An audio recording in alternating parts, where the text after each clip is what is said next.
আজি আমি এই ভিডিঅ'ৰ জৰিয়তে কাজিৰঙা ৰাষ্ট্ৰীয় উদ্যান সম্পৰ্কে আলোচনা কৰিবলৈ গৈ আছোঁ। কাজিৰঙা ৰাষ্ট্ৰীয় উদ্যান আমাৰ কাৰণে কিয় ইম্পৰ্টেণ্ট, পৃথিৱীৰ ভিতৰত ইয়াৰ এক গুৰুত্ব আছে যে পৃথিৱী বুলিও গোটেই পৃথিৱীৰ ভিতৰতো ইয়াত বিখ্যাত হয়, ফেমাছ হয়। সেই সম্পৰ্কে আমি এই ভিডিঅ'টোৰ জৰিয়তে আলোচনা কৰিবলৈ গৈ আছোঁ। গতিকে আমি ফাৰ্ষ্টত লিখিছোঁ কাজিৰঙা নেশ্যনেল পাৰ্ক। অতি ফাৰ্ষ্টত আমি লিখিছোঁ Kaziranga national park, Kaziranga national park, Kaziranga national park, Kaziranga national park. Now, what is the location of the Kaziranga National Park? Kaziranga Rashtriya Udyaনৰ area, Kaziranga Rashtriya Udyaনৰ location কি? Kaziranga Rashtriya Udyaনৰ location কি? What is the location of the Kaziranga National Park? আমি জানো কাজিৰঙা ৰাষ্ট্ৰীয় উদ্যান অসমৰ 3খন district লৈ আগুৰি আছে। এই 3খন ডিস্ট্ৰিক্ট হ'ল গোলাঘাট, এই 3খন ডিস্ট্ৰিক্ট হ'ল Golaghat, Nagaon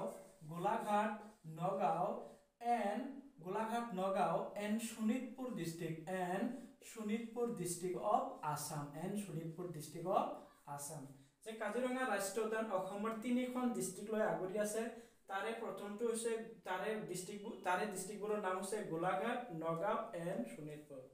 Now, what is the area of the Kaziranga National Park? Kaziranga ৰাষ্ট্ৰীয় উদ্যানৰ মাটিকালি কিমান? আমি জানো যে কাজিৰঙা ৰাষ্ট্ৰীয় উদ্যানৰ মাটিকালি হৈছে 858.98 কিলোমিটাৰ স্কয়াৰ, 858.98 কিলোমিটাৰ স্কয়াৰ। আজি আমি ৰাষ্ট্ৰীয় উদ্যান হিচাপে জানো এটা সময়ত এই কাজিৰঙা ৰাষ্ট্ৰীয় উদ্যান মৃগয়াবন আছিল। পৰৱৰ্তী সময়ত পৰ্যটকৰ বাবে এক মুকলি কৰি দিছিল। তাৰ পিছত ইয়াক অভয়াৰণ্য হিচাপে ঘোষণা কৰা হৈছিল আৰু শেষত কাজিৰঙাক ৰাষ্ট্ৰীয় উদ্যান হিচাপে ঘোষণা কৰা হৈছিল। जो 1916 চনৰ 10 নৱেম্বৰ তাৰিখে 1916 চনৰ 10 নৱেম্বৰ তাৰিখে on 10 November in 1916 কাজিৰঙাক মৃগয়া বন হিচাপে ঘোষণা কৰা হৈছিল। কাজিৰঙাক মৃগয়া বন হিচাপে ঘোষণা কৰিছিল। ইয়াৰ ইংৰাজী নামটো হৈছে গেম চেঞ্চুৰী, এতিয়া কথা হ'ল মৃগয়া বন এই শব্দটোত বা গেম চেঞ্চুৰীত এই শব্দ দুটা কাজিৰঙাত চিকাৰৰ বৈধতা আছিল, তাত চিকাৰৰ বৈধতা সোমাই পৰিছিল। ইয়াৰ পৰৱৰ্তী সময়ত অৰ্থাৎ 1938 চনত কাজিৰঙাক পৰ্যটকৰ বাবে মুকলি কৰি দিয়া হৈছিল।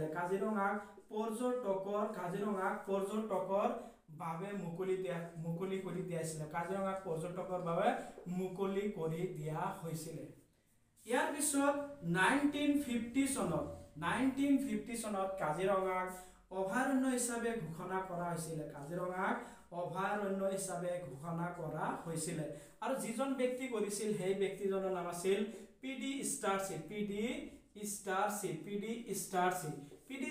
সেই সময়ত অসমৰ মুখ্য বন সংৰক্ষক আছিল আৰু এই ব্যক্তিজনে দেখিছিল যিহেতু কাজিৰঙাক মৃগয়া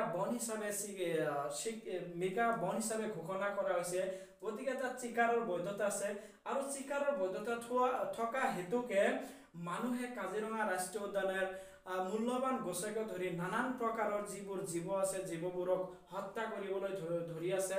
গতিকে এক কথাত ক'ব পাৰোঁ তাত যি সংৰক্ষণ হ'ব লাগিছিল সেইবাবে চিকাৰৰ যি বৈধতা আছে চিকাৰৰ বৈধতা তাৰ পৰা আঁতৰাই মৃগয়া বন শব্দটো তাৰ পৰা আঁতৰাই কাজিৰঙাক অভয়াৰণ্য হিচাপে ঘোষণা কৰা হৈছিল।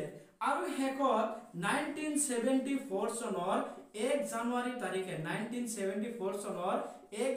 তাৰিখে কাজিৰঙাক ৰাষ্ট্ৰীয় উদ্যানৰ মৰ্যাদা দিয়া হৈছিল। Kaziranga was declared as a national park, কাজিৰঙাক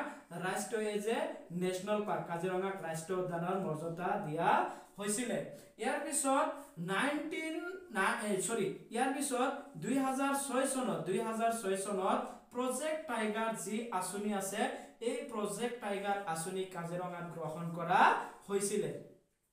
তো কাজিৰঙাৰ বিষয়ে location Golaghat, Nagaon, Sonitpur, area 858.98 kilometre square আৰু ইয়াক মৃগয়া বন হিচাপে ঘোষণা কৰিছিলে 1916 চনৰ 13 নৱেম্বৰ তাৰিখে পৰ্যটকৰ বাবে মুকলি কৰি দিছিল 1930 আৰু অভয়াৰণ্য 1950 was declared as a national park in the year 1974 and in the year 2006 it was project tiger was launched there project tiger তাত কি কৰা হৈছিল গ্ৰহণ কৰা হৈছিল তো কাজিৰঙা ৰাষ্ট্ৰীয় উদ্যান আমাৰ বাবে বহুত এক ইম্পৰ্টেন্ট বুলি ক'ব পাৰো কাজিৰঙা ৰাষ্ট্ৰীয় উদ্যান আমাৰ বাবে বহুত ইম্পৰ্টেন্ট কাৰণ কাজিৰঙা ৰাষ্ট্ৰীয় উদ্যানক আমি ৰাইনো লেণ্ড হিচাপেও জানো কাজিৰঙা ৰাষ্ট্ৰীয় উদ্যানক আমি ৰাইনো লেণ্ড হিচাপেও জানো কাৰণ পৃথিৱীৰ 90% এই হেঙিয়া যি গড় আছে এই গড় কাজিৰঙা ৰাষ্ট্ৰীয় উদ্যানত পোৱা যায় এই কাৰণে কাজিৰঙা ৰাষ্ট্ৰীয় উদ্যানক ৰাইনো লেণ্ড বুলিও কোৱা হয় ইয়াৰ পিছত কাজিৰঙা ৰাষ্ট্ৰীয় উদ্যানত আমি 42 প্ৰকাৰৰ মাছ পাম আমাৰ 42 প্ৰকাৰৰ মাছ পাম আৰু কাজিৰঙা ৰাষ্ট্ৰীয় উদ্যানত 500 প্ৰকাৰৰ চৰাই পোৱা যায় 500 প্ৰকাৰৰ চৰাই পোৱা যায়